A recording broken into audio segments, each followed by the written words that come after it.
মহিলারা যেভাবে গোসল করবে পুরুষরাও ওভাবে গোসল করবে। গোসলের কোনো নিয়ম কানুন আলাদা নাই।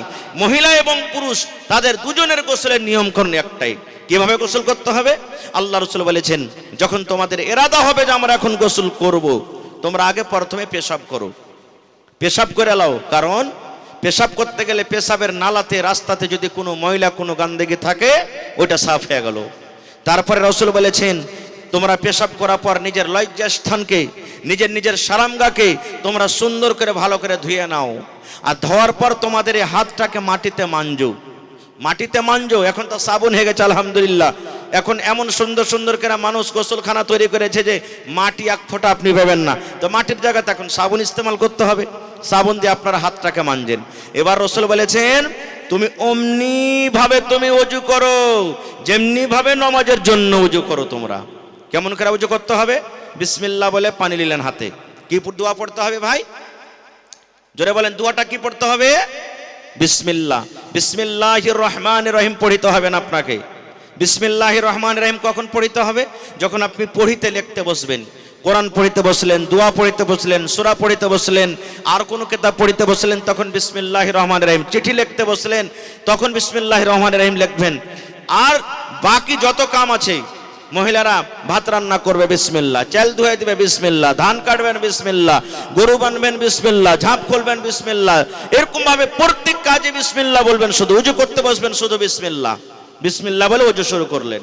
কয়বার ধুবেন? 3 বার। বুখারী শরীফের হাদিসে এসেছে যে যদি একবার আপনার যদি ভালোভাবে ধুয়ে মুকাম্মাল হয়ে যায় একবার ধুতে পারেন, একবারে যদি না হয় মাররাতাইনে মাররাতাইন, মানে 2 বার করে ধুতে পারেন আপনি। ওয়া সালাসা মাররাতান, 3 বারও ধুতে পারেন আপনি। কিন্তু 3 বার থেকে 4 বার আর হবে না, এটা বেশি হয়ে যাবে। তো 3 বার পর্যন্ত ধোয়া সুন্নাত। আপনি বিসমিল্লাহ বলে এখান থেকে 3 বার ধুয়ে নিলেন। আর লোক গলাকে এরকম ভাবে খুব সুন্দর করে করে লগড়াইলেন। তারপর আপনি কি করলেন? হাতে পানি নিলেন, পানি নিয়ে অর্ধেকটা মুখে অর্ধেকটা নাকে একই সাথে আলাদা মুখে 3 বার, নাকে 3 বার নয়। আপনি নিলেন, এটা সহি তরিকা। হাতে পানি নিলেন, মুখে নিলেন আধখানি, আর লাখে আধখানি নিলে একই সঙ্গে 3 বার। এবার গাড়গাড়া করলেন, লাকটাকে সুন্দর করে ঝাড়লেন। ইস্তান হাদিস এসেছে লাকটাকে ঝাড়লেন, 3 বার হয়ে গেল। আবার পানি নিলেন, সুন্দর করে চেহারাখানটাকে ধুলেন। দাড়ি যদি থাকে একবার পানি নিয়ে এরকম করে দিয়ে দিবেন, কারণ দাড়ির ওপর ভিজুক বা না ভিজুক কিন্তু গোড়াখানটা ভিজাইতে হবে আপনাকে। সুন্দর করে 3 বারে আপনি ভিজিয়ে দিলেন। তারপরে ডান হাত এখান থেকে 3 বার ধুলেন, তারপর এখান থেকে বাম হাত 3 বারে ধুলেন। কেহিনিখানটা এরকম ভাবে একটু লগড়াইবেন ভালো করে। এবারে ফরজ গোসলের জন্য মাসা কিন্তু দরকার নেই, বিনা মাসা তো আপনার ফরজ গোসল হয়ে যাবে। যদি আপনি মাসা করেন তাহলে মাসা কিভাবে করতে হবে? পানি নিলেন, হাতটাকে ঝাড়ে নিলেন। আমার হাতে কয়টা লোক আছে ভাই? কথা বলেন। হ্যাঁ, 10টা লোক আছে। তাহলে যার 8টা 9টা থাকবে তাহলে কি তার ওযু হবে না? তারও ওযু হবে। 5টা থাকে তাও হবে, হাত না থাকে তাও হবে। তাই দেখেন আল্লাহ তাআলা 10টা লোক দিয়েছে, মিলিয়ে দিন এরকম ভাবে। কপাল থেকে শুরু করলেন, মহিলারা তাও পুরুষেরা তো একই। এই মাসা করবেন, নামাজের জন্য করবেন বা এমনি ওযু করবেন, তাও এই আপনার মাসা আস্তে আস্তে আস্তে আস্তে পিছন দিকে একটু জায়গা পয়সা আছে, ওকে আমরা কি বলি? কথা বলেন, জানেন না? খোপা না কি বলেন? খোপা। আর উর্দুতে কি বলেন? গুদ্দি। হ্যাঁ, এখান থেকে আপনার আসবে। আর তারপর আবার হাতকে ঘুরাতে লাগেন, ঘুরাতে ঘুরাতে কপাল থেকে শুরু করেছেন, ছেড়ে দিলেন। এই 2টা লোককে কানে দিয়ে দেন এরকম করে, ঘুরান কানে সুন্দর করে। আর বুড়া লোক 2টা ভাইয়ের থেকে এরকম ভাবে মুছে দেন, আপনার মাসা হয়ে গেল। এবারে আপনাকে পা কিন্তু ধুতে হবে না খুব, ফরজ গোসলের জন্য পা ধুতে হবে না খুব। এবার নবী বলেছেন 3 খাবল পানি লাও, এরকম ভাবে খাবলে পানি লিয়ার করে 3 বার মাথাতে দিতে হবে। আর চুলের ভিতর গেলে এরকম এরকম এরকম করে সুন্দর করে খুব লগড়াইতে হবে ভালো করে। ওপর ভিজুক বা না ভিজুক, গোড়া কিন্তু ভেজা চাই। 3 বার পানি নিলেন, পানি নিয়ে গোড়া গালাকে সুন্দর করে ভিজিয়ে দিলেন। তারপরে রাসূল বলেছেন ডাহিন দিকে পানি বহাও, বাম দিকে পানি বহাও, গোটা শরীরে পানি বহাও। যখন গোটা শরীর যখন ধোয়া হয়ে গেল, রাসূল বলেছেন যে জায়গাতে তুমি গোসল করলে খাড়ো হয়ে, ওখান থেকে আধ 1 ফিট আধ ফিট এদিক ওদিক তুমি হেঁটে যাও। হঠার পর ডাহিন পা ধাও, তারপরে বাঁ পা ধাও। এটা হলো কি? ফরজ গোসলের নিয়ম। এবার আপনি বলেন, যদি এই নিয়মে আপনি গোসল করে থাকেন আপনার গোসল হয়েছে। আর নিজের জীবনের গোসলকে মিলান, যদি এইভাবে আপনার যদি গোসল না হয়েছে তাহলে ভাই যতবার জীবনে গোসল করেছেন একদিনও গোসল হয়নি। তাহলে মাদ্রাসার দরকার হলো না? হলো না? যদি মাদ্রাসাতে আপনি তালিম নিতাম, আপনার জীবন যা হলো হলো, ছেলে মেয়ে যদি আপনার এরকম ভাবে তালিম না লায়, তাহলে এরকম ভাবে শরীয়ত কি বলছে, আমি কি বলছি, শরীয়ত নবী কি বলেছেন, আর আমি কিভাবে আমল করছি, আমার আমলটা। আমার গ্রামে একটা ছেলেকে দেখতে এসছে, মানে পহিলা দিন দেখে গেছে, আর ওর নামটা বলেছে, যে ফের বাইনা করতে এসছে, জামাই পছন্দ গেছে, বাইনা বুঝেন না, এদিকে চলছে, পথে আছেন, আল্লাহর হস্তে আপনারাও ভাই চলে এসেন একটু মজলিসে। আমি 10:30 পর্যন্ত আছি, 10:30 বাজবে ইনশাল্লাহ আমিও চলে যাব, আর 11:30 পর্যন্ত। আর আমার মৌলানা আব্দুল্লাহ সালিম সাহেব চতুর্বেদী হাফেজাহুল্লাহ উনি স্টেজে চলে আসবেন, একবারে 1.5 ঘন্টা আমি আপনাদের সামনে ওয়াজ অল্প করে করব, আর কোরআন হাদিস থেকে ইনশাল্লাহ বলবো। তবে কমিটির মানুষকে একটা কথা বলি, রাত অনেক হয়ে গেছে, ঠান্ডার সময়, মা খালারকে পেন্ডালে চাদর দিয়ে দেন। আপনারা যারাকে চাদরের জিম্মেদারি দিয়েছেন, মা খালারকে পেন্ডালে চাদর দেন। আমি এলাকাতে এসেছি 2 জায়গাতে, এক জায়গাতে আমার আজকে যিনি নাজিমে জালসা, আমার বড় ভাই, খুব আদর করেন আমাকে, শেখ শাব্বির হোসেন সাহেব নাদবী হাফেজাহুল্লাহ, যিনি মিনহাজুল উলুম মাদ্রাসার সদরে মুদারিস, সবাই জানছেন। এবং ওই গ্রামে আর একটা মাদ্রাসা হয়েছে, মাদ্রাসার নাম ভুলছি, তো আলহামদুলিল্লাহ মন দিয়ে সব চান্দা করেছেন, ওয়াজও শুনেছেন, আর মাদ্রাসার প্রতি মহব্বত ভালোবাসাও দেখালছেন। তো আপনারাও এই মাদ্রাসার প্রতি মহব্বত ভালোবাসা ইনশাল্লাহ দেখাইবেন। ছোট বড় মা খালা একবারই ছেলে পিলে বড় হয়ে দৌড়াইতে লাগে না। দুনিয়াতে বাচ্চা আসে, মায়ের কোলে থাকে, বসতে শিখে, হাঁটতে শিখে, দৌড়াইতে শিখে, মেলা রকম সেবা যত্ন হয়। তো এটা ছোট মাদ্রাসা, ছোট মনে করিয়েন না আপনি। এটা হলো আপনার মাদ্রাসা, একটা এমনই মাদ্রাসা, মুখতার আহমদ নদভী হাফেজাহুল্লাহ রাহেমাহুমুল্লাহ, একটা খুব বড় আলিম, আলিমে দিন, মুখতারাত একটা বই লিখেছেন, আমার শেখেরা পড়েছেন, আমরাও পড়েছি, খুব হার্ড আলফাজ লেখা আছে অতি, আরবি কিতাব মুখতারাত। আর উনি নিজের সওয়ানে বয়ান করছেন যে আমি প্রথমে মাকতাবে পড়ালছি, মানে এরকম ছোট মাদ্রাসাতে পড়ালছি। তো ছোট থেকে মানুষ বড় হয়, এই জন্য আপনারা একটু মহাব্বতের সাথে বসেন। ইন্নাল হামদালিল্লাহ নাহমাদুহু ওয়া নাস্তাঈনুহু ওয়া নাস্তাগফিরুহু ওয়া নাউযু বিল্লাহি মিন শুরুরি আনফুসিনা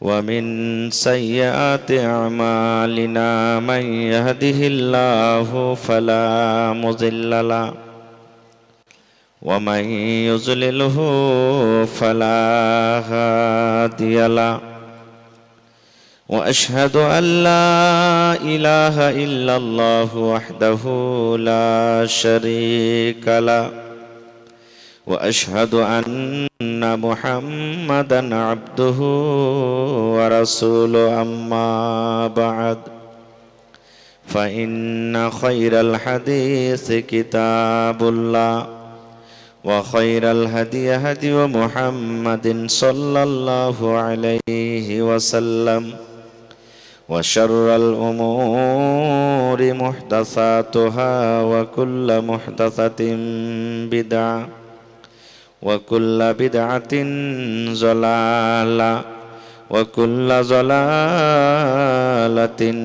ফিন্নার। আউযু বিল্লাহি মিনাশ শাইতানির রাজীম। বিসমিল্লাহির রহমানির রহিম। ফানকিহু মা তাবা লাকুম মিনান নিসা মাসনা ওয়া সুলাসা ওয়া রুবা। وقال النبي صلى الله عليه وسلم تنكح المرأة لأربع: لمالها ولحسبها ولجمالها ولدينها فاظفر بذات الدين।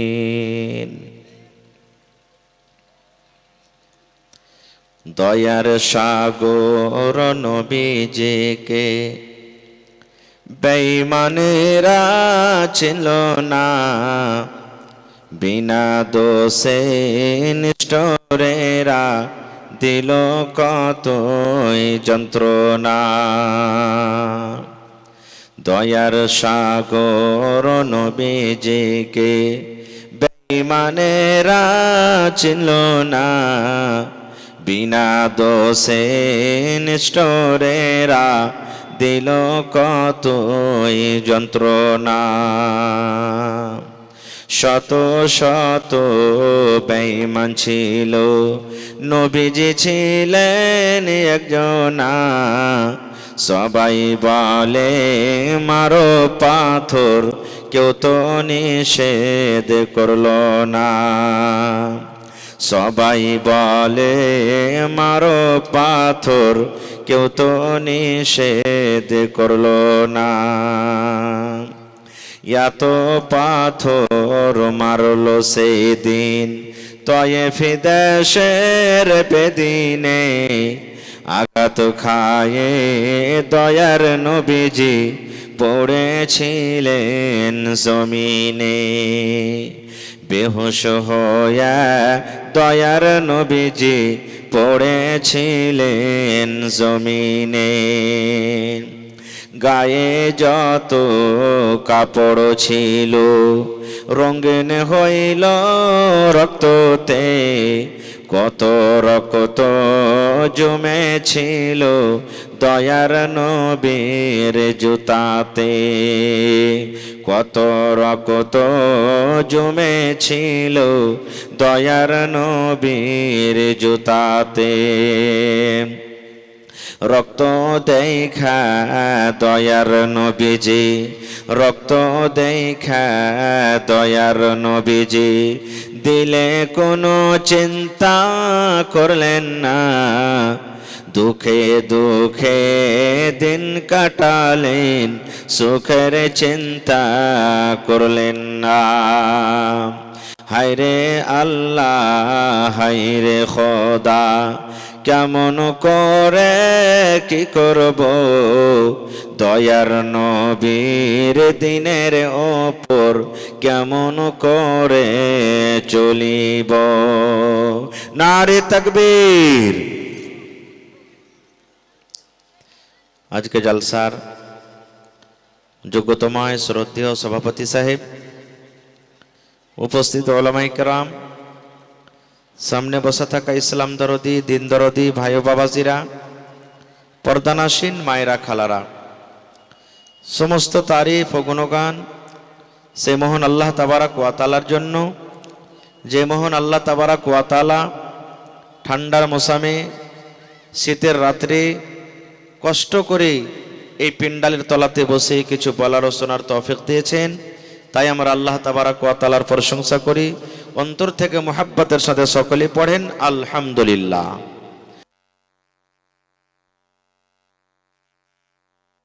তারপর আমাদের শেষ নবী হযরত মুহাম্মদুর রাসূলুল্লাহ পড়েন সাল্লাল্লাহু আলাইহি সাল্লামের পর অগণন দারুদ শরীফ শান্তির ধারা বর্ষিত হোক, আমিন।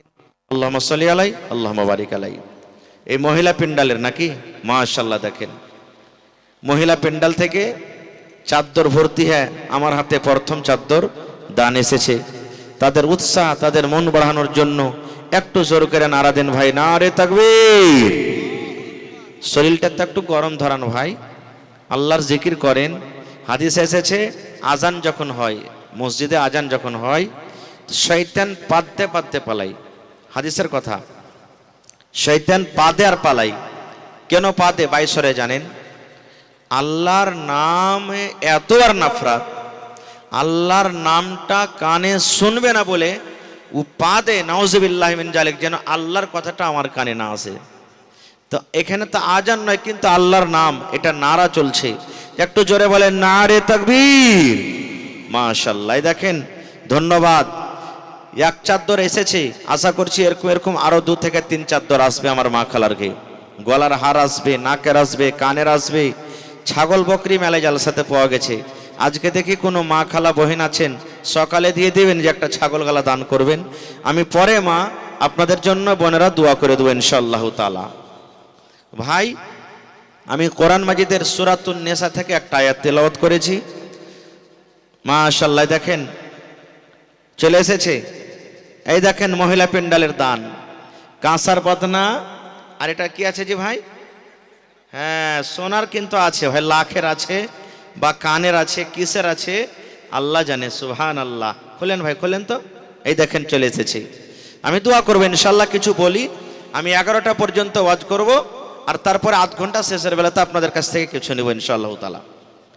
তো আমি সূরাতুন নিসা থেকে একটা আয়াত পড়েছি, সাথে আল্লাহর নবী মুহাম্মদ সাল্লাল্লাহু আলাইহি সাল্লামের একটা হাদিস পড়েছি।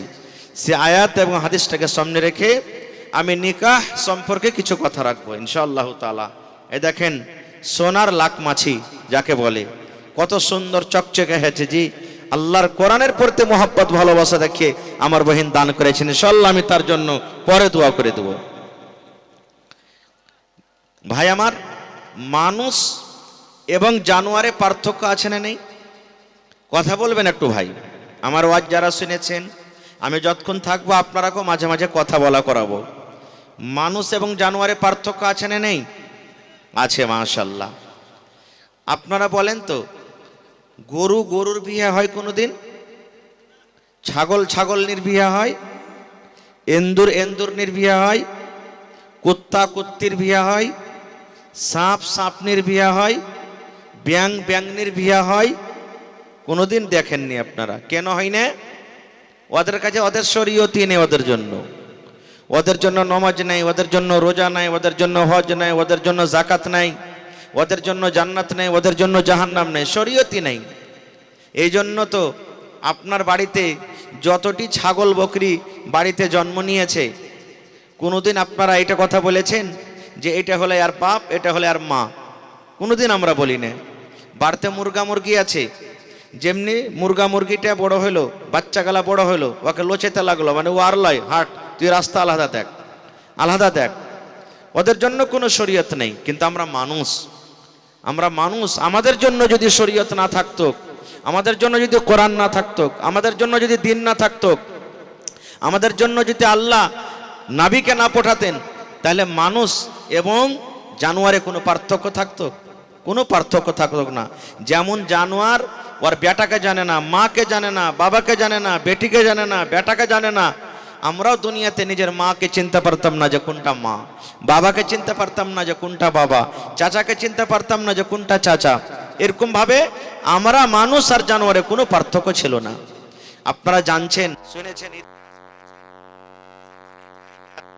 আল্লাহর নবী মুহাম্মদ সাল্লাল্লাহু আলাইহি সাল্লাম যখন নবী হননি, তার আগে নিকার বিবাহের 4 প্রকার ছিল। 4 রকম করে মানুষেরা বিবাহ করত, 4 প্রকারের মানুষের বিবাহ শাদী হতো। কি কি 4 প্রকার জানেন? একটা প্রকার আপনাদের সামনে, যেটা আমি এখন বলবো, অর্থাৎ যেটা আমাদের শরীয়ত, যেটা ইসলামে আল্লাহ রাসূল দিয়েছেন, যেভাবে আমরা বিয়ে শাদী করছি, এটা একরকম ছিল। আর 3 রকম ছিল। 3 রকমের মধ্যে একটা আপনাদের সামনে বলছি, যে কত জঘন্য ছিল বিয়েটা। একটা বেটি ছেলে ঝান্ডা টেঙ্গে দিত। যেমন আপনি বাজারে চলে যান, যারা বেশ্যা নারী, যাকে আমাদের ভাষাতে রান্ডি বলি, ওদের পহচান আছে কি নেই যে এটা হলো বেশ্যার ঘর, এখানে বেশ্যারা থাকে, এই মতো ঝান্ডা টেঙ্গে দিত। আর ওর কাছে পুরুষের আসতো। কত পুরুষ আসতো কোনো কথা নেই। যত পুরুষ এলো তাদের নাম লেখে রাখতো। 1 জন এলো, 2 জন এলো, 5 জন এলো, 10 জন এলো, 15 জন এলো, যত লোক আসতো সবারই নাম লেখা রাখতো। এবার একদিনকার ঘটনা, বাচ্চা যখন দুনিয়াতে জন্ম নিয়েছে, বাচ্চা জন্ম নেওয়ার পর যতটি লোক ওর কাছে এসেছে সবটিকে ডাকতো। যেমন আজকে জালসাতে এসেছেন আপনারা, এরকম ডাকতো। আর ডাকার পর কিয়াফে সানাস, যারা হাত পড়ে বুঝতো এটা বাচ্চাটা কার, চেহারার সাথে মিলাইতো, লোকের সাথে মিলাইতো, পায়ের সাথে মিলাইতো, মুখের সাথে মিলাইতো, কার সাথে মিলছে। এবার ওই কিয়াফে সানাস দেখতো এই বাচ্চাটার মিল এতটি লোকের মধ্যে কার সাথে হয়েছে। এবার ওই লোকটা যাকে বলে দিত যে এটা হলো তোর বাচ্চা, ওকে নিতে হইতো, ওর সাথে বিয়ে হইতো। এটা হলো একটা বিয়ের প্রকার। সুবহানাল্লাহ। দেখেন, এরকম করে করে 4 প্রকারের মধ্যে আমি বলতে যাব না, কথা লম্বা হয়ে যাবে। শরীয়ত একটাকে রেখে 3টাকে বাতিল করে দিয়েছে, ওগুলা চলে গেছে, ওগুলা ইসলামে চলবে না। আল্লাহ তাবারাক ওয়া তাআলা আমাদেরকে যেটা বিবাহ দিয়েছেন, আমি পয়েন্টে 2-3টা কথা বলবো। প্রথম পয়েন্ট, বিয়ে করবেন আপনি বা আমাকে করতে হবে, মা করেছেন, কতটি মেয়ে ছেলেকে বিয়ে করতে হবে? আল্লাহ তাআলা এই ব্যাপারে কোরআনে বলছেন কি, ফানকিহু মা তাবা লাকুম মিনান নিসা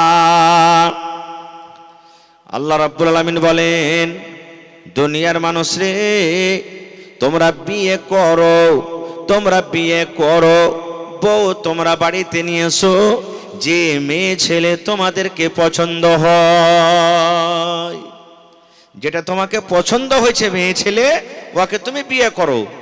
কয়টা বিয়ে করো? মাসনা, দুটা বিয়ে করো। তাহলে মোর বলেন মৌলানা একটা কোনটা গেল? প্রথমে আল্লাহ একটা বললেন না, দুটা বলছেন। মাসনা, দুটা বিয়ে করো, ওয়াসলাসা, তিনটা বিয়ে করো, কিংবা চারটা বিয়ে করো। চারটার কথা আছে এখানে, চারটা। মা খালারা ফের রেগে যান না যে মৌলানা কোন ওয়াজ শুরু করেছে। জি, মেলায় ভাইয়েরা বলে যে 7টা পর্যন্ত বিয়ে করা চলবে বে, 7টা পর্যন্ত বিয়ে কর। না, 7টা বিয়ে করা চলবে না। কেন চলবে না? এটা হারাম। 7টা চলবে বিয়ে করা। কতক্ষণ, কখন চলবে? একই সাথে আপনি 4টা স্ত্রীকে রাখতে পাবেন। তারপরে কাহাকে তালাক দিয়ে দিলেন, কেউ মারা গেল, ফের 5 নম্বর বিয়ে করলেন, ফের মারা গেল বা তালাক দিয়ে দিলেন, ফের 6 নম্বরে বিয়ে করলেন, ফের মারা গেল বা তালাক দিয়ে দিলেন। মানে আপনি 8টা 10টা যতই বিয়ে করেন, কিন্তু একই সাথে বিবি বানিয়ে 4টাকে রাখতে পাবেন আপনি। এটা হলো শরীয়তের ফয়সালা।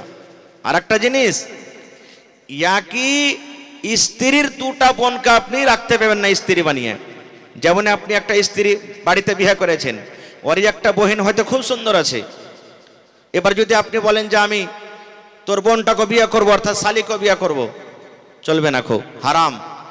আপনি যদি আপনার শালিকে বিয়ে করবেন, তাহলে একে তালাক দিতে হবে, আপনার যেটা প্রথম স্ত্রী, একে তালাক দিতে হবে। আর না হলেই যদি মারা যায়, তাহলে আপনি ওর বোনকে বিয়ে করতে পাবেন। একই মায়ের 2টা বোনকে, মানে 2টা বেটিকে আপনি স্ত্রী বানিয়ে বাড়িতে রাখতে পাবেন না। এটা শরীয়তে হারাম, এটা শরীয়তে একবারই হারাম, চলবে না খুব। তো 4টা পর্যন্ত আপনি বিয়ে করতে পাবেন, এটা শরীয়তের ফয়সালা, আল্লাহর কথা। এবার আল্লাহ পরে কি বলছেন জানেন?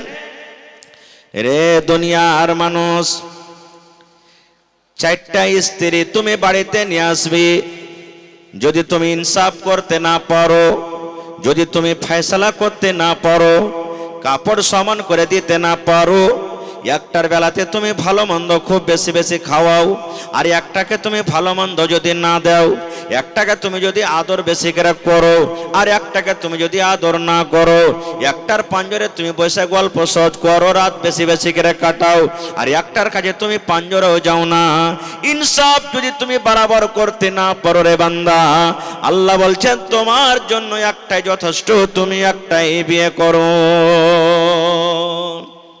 এখনকার বেশিরভাগ মানুষ, আপনাদের এলাকাতে কি আছে না আছে আমি দেখলাম আমার জীবনে কয়েকটা মানুষ, তো পাগলের মতন দ্বিতীয় বিয়ে করছে, কিন্তু 2-4-6 মাস পর ওই যেটা পরে বিয়ে করেছে ওকে রিজেক্ট করে দিচ্ছে।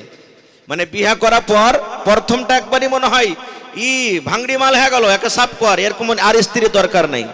6 মাস বছর পর এবার দেখা গেল পরেকার স্ত্রীটাকে তালাক করতে হবে, ওর সাথে আমি সংসার করতে পারবো না, এবার আগেকারটাকে নিয়ে জীবনটা কাটছে। জেনে নেন, আল্লাহ রাসূল বলেছেন যার 2টা-3টা স্ত্রী বাড়িতে আছে, নবী বলেছেন স্ত্রীর মধ্যে যদি ভালো মতন সমান যদি আদর না দেয়, ইনসাফ বারবার করে করতে না পারে, নবী বলেছেন কিয়ামতের দিন ওই লোকটার পুরুষের কোমর খানটা টেঁড়া হয়ে যাবে, মাঞ্জা খানটা টেঁড়া হয়ে যাবে। আল্লাহ রাব্বুল আমিন কিয়ামতের দিন সমস্ত মানুষের আগে দেখাবে আর বলবে, দেখো রে, এই স্ত্রীটার একের অপর বেশি স্ত্রী ছিল, একটাকে ভালোবাসত, একটাকে ভালোবাসত না, একটাকে বেশি আদর করত, আর একটাকে কম আদর করত, এই জন্য তার কোমর খানা টেঁড়া হয়ে গেছে। এই জন্য একটাই করলে বেশি ভালো, যথেষ্ট। ইনসাফ যদি করতে না পারেন, আর একটু আগে চলেন। এবার বিয়ে কিভাবে করতে হবে আমাদেরকে, কোন ধরনের বেটি ছেলেকে বিয়ে করতে হবে? আপনাকে আমি প্রশ্ন করছি হাদিসটা বলার আগে, আমরা দুনিয়াতে কোন ধরনের বেটি ছেলেকে বিয়ে করছি ভাই বলেন তো? মুলবি হোক, মালানা হোক, হাজি হোক, নমাজি হোক, বেনমাজি হোক, মদখোর হোক, সারাবি হোক, যে কোনো মানুষ হোক, বেশিরভাগ যে বেশি বেশি টাকা দিতে পারবে, নাকি কথা বলেন না যে ভাই, যে বেশি করে টাকা দিতে পারবে, ভালো আপাচি গাড়ি, পালসার, পালসার লাই পালা, হ্যাঁ পালসার গাড়ি যে দিতে পারবে, বুল্লেট যে দিতে পারবে, কত ভাইকে দেখেছি গ্রামে বহু দেখতে এসেছে, গ্রাম থেকে বের হয়ে চলে যায়। পাঞ্জর থেকে একটা লোক বলছে, তোমরা কোন দিকে ছেলে জি? বলছে আব্দুল্লাহর বাড়ি গেছো বেটি দেখতে, বহু দেখতে। কত টাকা দেবে? 2 লাখ টাকা তো বলেছি। হ্যাঁ, আমার বেটিটাকে বহু করো না, 3 লাখ টাকা তোমাকে দেবো। ভেঙে দিলে বহু, এটাও শরীয়তে হারাম। ভাই মুসলমান, কোন ধরনের মেয়ে ছেলেকে বিয়ে করতে হবে? আল্লাহ রাসূল সাল্লাল্লাহু আলাইহি ওয়াসাল্লাম বলেছেন, তুনকাহুল মারআতু লিআরবাইন। আল্লাহ রাসূল বলেছেন, বেশিরভাগ মানুষেরা 4টা জিনিস দেখে বিয়ে করে।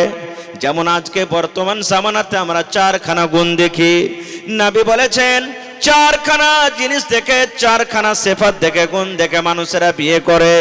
1 নম্বরে নবী বলেছেন লিমালিহা, মানুষেরা মেয়েটার মাল দেখে, তার বাপের কাছে মাল আছে কিনা, জমি আছে কিনা, 4 চাক্কা আছে কিনা, বাজারে দোকান আছে কিনা, রোডের পাঞ্জরে জবান দোকান আছে কিনা।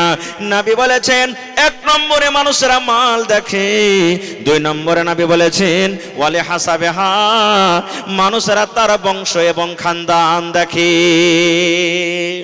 মেলায় মানুষ বলে গ্রামের যে শের মানে মোটা পাটি বড় খানদান, মানুষেরা কথাতে কথাতে বলে হবে এক একটা কুটুম গলা গাঁ ঘরে কর না, টাইম হবে তখন লাঠিতে সাহায্য করবে। এই যে বংশ খানদান দেখে বিয়া করে। 3 নম্বরে নবী বলেছেন ওয়ালে জামালেহা, দেখতে সুন্দর আছে কিনা, যাকে বউ করবেন দেখতে সুন্দর আছে কিনা, রূপ চেহারা ভালো আছে কিনা। 4 নম্বরে নবী বলেছেন ওয়ালে দিনহা, যাকে বিয়ে করবেন দেখেন 4 নম্বরে তার মধ্যে দিনদারি আছে কিনা। মেয়েটা নামাজ পড়ে কি পড়ে না, রোজা রাখে কি রাখে না, কোরআন পড়িতে জানে কি জানে না, বায়াত বাণী জানে কি জানে না, তাশাহুদ জানে কি জানে না, দুরূদ পড়িতে জানে কি জানে না, নামাজ রোজা দিনদারি তার মধ্যে আছে কিনা। নবী বলেছেন 4 নম্বরে তার মধ্যে দিনদারি দেখো। 1 নম্বরে মাল, 2 নম্বরে খানদান, 3 নম্বরে সৌন্দর্য, 4 নম্বরে কি দিনদারি। এবার আপনারাকে বলি, 4টে যদি গুণওয়ালি মেয়ে ছেলে দেখতে যান তা 1000-এ 1টা পাওয়া যাবে নাকি? 4টা গুণওয়ালি মেয়ে ছেলে তাড়াহুড়া করে পাবেন না। যদি দাওলাত আছে, দিন নেই। যদি দিনদারি পাইলেন হয়তো গরিব, যদি গরিব পাইলেন হয়তো দেখতে সুন্দর নয়, মানে কোনোটা একটা কম থাকবেই থাকবে। তাহলে বলবেন হাজি মাওলানা আমরা কি করব, বিয়ে শাদী করব না, এরকমই একবারে সরকারি ঘুরে বেড়াবো সব? জি না, নবী আমার ফয়সালা করে দিয়েছেন। এই আমার উম্মত তোমরা শুনে নাও, 4খানার মধ্যে যদি আগেকার 3খানা না থাকে রে উম্মত, ফাজফার বেজাতিদ দিন, দিনদারি তার মধ্যে আছে। মেয়েটার বাবার মাল নাই, মেয়েটার কাছে মাল নাই, ওর খানদানও বড় নয়, দেখতে যদি সুন্দর না হয়, লাক মোটা থাকে তাও চলবে, ঠোঁট মোটা থাকে তাও চলবে, দেখতে কালো থাকে তাও চলবে, মোটা থাকে তাও চলবে, দাঁত বড় থাকে তাও চলবে। আল্লাহর নবী বলেছেন 4খানার মধ্যে 4 নম্বর যদি তার মধ্যে দিনদারি থাকে, আগেকার 3টা না থাকে, নবী বলেছেন ওই দিনদারি মেয়ে ছেলেকে তুমি বউ করে বাড়িতে নিয়ে এসো। নারে তাকবীর। এবার বলবেন মাওলানা দিনদারি স্ত্রীকে বাড়িতে নিয়ে এসে কি লাভ আছে? আমি পরে 1-2টা হাদিস আপনাদের সামনে বলবো যদি সময় পাই। তাহলে দিনদারি মেয়ে ছেলে কেমন, ওর মান সম্মান আল্লাহর কাছে কত। আহা হা হা, এই বর্তমান জামানাতে দুনিয়াতে সব থেকে দামি জিনিস কি ভাই? সোনা। আমাদের কাছে কি সোনা? ওকে রোডে ফেলে রাখবেন না, বাক্সতে লুকিয়ে রাখি? জোরে বলেন লুকিয়ে রাখি, কুঠিতে লুকিয়ে রাখি, মায়েরা খালারা নাকে কানে দিয়ে লুকিয়ে রাখে, এত দামি জিনিস। কিন্তু বন্ধুরে নবী আমার 1400 বছর আগে এলান করেছেন আদ-দুনিয়া কুল্লুহা মাতা ওয়া খায়রু মাতা'id দুনিয়া আল মারআতুস সালিহা। আল্লাহ নবী বলেছেন দুনিয়াতে যত সামান আছে, মাল আছে রে, সমস্ত মাল থেকে হলো কি দামি জিনিস। সোনা একটা দামি জিনিস, চাঁদি একটা দামি জিনিস, হীরা মুক্ত একটা দামি জিনিস, এই যে জমিন জায়গা দামি জিনিস, লোহা দামি জিনিস। আল্লাহ নবী বলেছেন সমস্ত দামি জিনিসকে তুমি যদি একদিকে রেখে দাও, সোনা চাঁদি দানা পানি যত আছে একদিকে রেখে দাও, আর একদিকে যদি নেককার স্ত্রীকে রেখে দাও, নবী বলেছেন তোমার সোনা এবং চাঁদের থেকে দামি জিনিস আল্লাহর নিকটে আলমার আতুস সলিহা, একজন নেককার নারী নেককার স্ত্রী। নেককার নারী নেককার স্ত্রী হলো সব থেকে আল্লাহর নিকটে বেশি দামি। কেমন করে দামি আমি পরে ইনশাআল্লাহ আপনাকে উদাহরণ দিয়ে বুঝাবো। এবার একটু আগে চলেন। তাহলে এখানে একটা পয়েন্ট বুঝতে পারলাম হাদিস থেকে, নেককার স্ত্রীকে আমাদেরকে তারজিহ দিতে হবে। এবারে যদি কোনো মানুষ বলে আমি বিয়ে করব না, মেলে মানুষ আছে না, বিয়ে করব না খো থেকে যাবে এরকম ভাবেই, বিয়ে করে ফের কি হবে, বিয়ে করব না খো ঝামেলা হয়ে যাবে, সংসার বাড়িতে খাটাখোটা করতে পারবো না, বিয়ের যদি ইনকার করে, তাহলে ওদের জন্য কি হাদিস আছে? আল্লাহ নবী সাল্লাল্লাহু আলাইহি সাল্লামের জামানাতে 3টা লোক নবীর বাড়ি চলে গেছেন, 3জন সাহাবী নবীর বাড়ি গেছেন। কেন? নবীর ইবাদত সম্পর্কে জানার জন্য, যে নবীজি কখন নামাজ পড়েন, কখন তেলাওয়াত করেন, কখন আরাম করেন, কখন কি করেন, ইবাদত সম্পর্কে জানার জন্য 3জন সাহাবী নবীর বাড়িতে চলে গেছেন। যে টাইমে নবীর বাড়িতে গেলেন ওই টাইমে নবীজি বাড়িতে নাই। কোথায় গেছেন? নিজের কাম কাজে, দাওয়াতের কাজে হয়তো গেছেন। বাড়িতে কে আছেন? আল্লাহর নবীর স্ত্রী, ভালো করে শুনবেন হাদিসটা, মা আয়েশা রাদিয়াল্লাহু তাআলা আনহা বাড়িতে আছেন। এরা 3জন গেলেন, সালাম দিলেন। সালাম দেওয়ার পর বলছেন আল্লাহ রাসূল বাড়িতে নেই। মা আয়েশা বলছেন না বাড়িতে নেই, কি কথা বলো? বলছে আমরা নবীর ইবাদত সম্পর্কে একটু জিজ্ঞাসা করতে এসেছিলাম। তো যদি বাড়িতে মানুষের নিজের স্বামী কি করবে, তো স্ত্রীকে খবর থাকবে না, থাকবে না ভাই? জোরে বলেন, স্ত্রীকে খবর থাকে না, থাকে না যে আমার স্বামী কখন কি করে? থাকে। তো মা আয়েশা বলে দিলেন নবী এই টাইমে নামাজ পড়েন, নবী এই টাইমে রোজা করেন, নবী যে এই টাইমে আরাম করেন, যা যা করেন বলে দিলেন সব। ওরা 3জনকে শুনে কম মনে হলো। এরা 3জন কি বলছেন মা আয়েশার সামনে জানেন? হ্যাঁ, আল্লাহর নবী ওর তো গুনাহ খাতা কিছুই নাই, সবই আল্লাহ মাফ করে দিয়েছে, ওই একটু করে তাও চলবে, আমরা গুনাহগার পাপী মানুষ, আমাদেরকে বেশি বেশি করে করতে হবে, তাহলে হয়তো আল্লাহ নাজাত দিবে, না হলে পারবো না নাজাত পেতে। এবার 3জন এই কথাটা বলার পর মা আয়েশার সামনে এক অপরে বলছেন, কি বলছেন জানেন? একজনে বলছেন ভাইরে শুনে নাও, আমি আল্লাহর কসম করে বলি জীবনে কোনোদিন আমি রোজা ছাড়ব না। 1 মাস রমজান মাসে তো রোজা রাখবো, আরো 1 মাস পর আরো যে 11 মাস বাঁচলো, 11 মাসের মধ্যে যে দিন আল্লাহ রাব্বুল আমিন রোজা রাখা হারাম করেছেন, অর্থাৎ ঈদ বকরীদ ছাড়া, আমরা জীবনে কোনোদিন রোজা ছাড়বো না রে ভাই। রোজা রেখে রেখে রেখে রেখে জীবনটা কাটিয়ে দেব। একজনা কসম খেললেন, আর বাঁচলো 2জন। আর একজনা তখন বলছেন ভাই রে, তুমি যখন রোজা রেখে রেখে জীবনটা কাটাবে রে ভাই, আমি 2 নম্বরে আমিও বলি জীবনে কোনোদিন রাতের বেলাতে ঘুমাবো না, এশারের নামাজ পড়বো, মসজিদে বসে বসে তাসবিহ তাহলিল করে, জিকির আজকার করে, কোরআন তেলাওয়াত করে, তাহাজ্জুদ পড়ে পড়ে গোটা গোটা রাত কাটিয়ে দিব, জীবনে কোনোদিন ঘুমাবো না। কয়টা হলো? কয়জন হলো ভাই? 2জন হয়ে গেল। এবার 3জন বলছেন ভাই রে, আমি জীবনে কোনোদিন বিয়ে করব না রে ভাই, জীবনে কোনোদিন স্ত্রীর মুখ দেখব না, জীবনে কোনোদিন বেটি ছেলেকে বিয়ে করব না, বিয়ে যদি করে স্ত্রী বাড়িতে আসবে, ছেলে মেয়ে হবে, সংসার বাড়বে, খাটাখোটা করতে হবে, দুনিয়াদারিতে পড়তে হবে, এই জন্য ভাই রে আমি জীবনে কোনোদিন বিয়ে করব না রে ভাই, আমি একমাত্র আল্লাহর ইবাদত বান্দেগি করে করে জীবনটা কাটিয়ে দেব।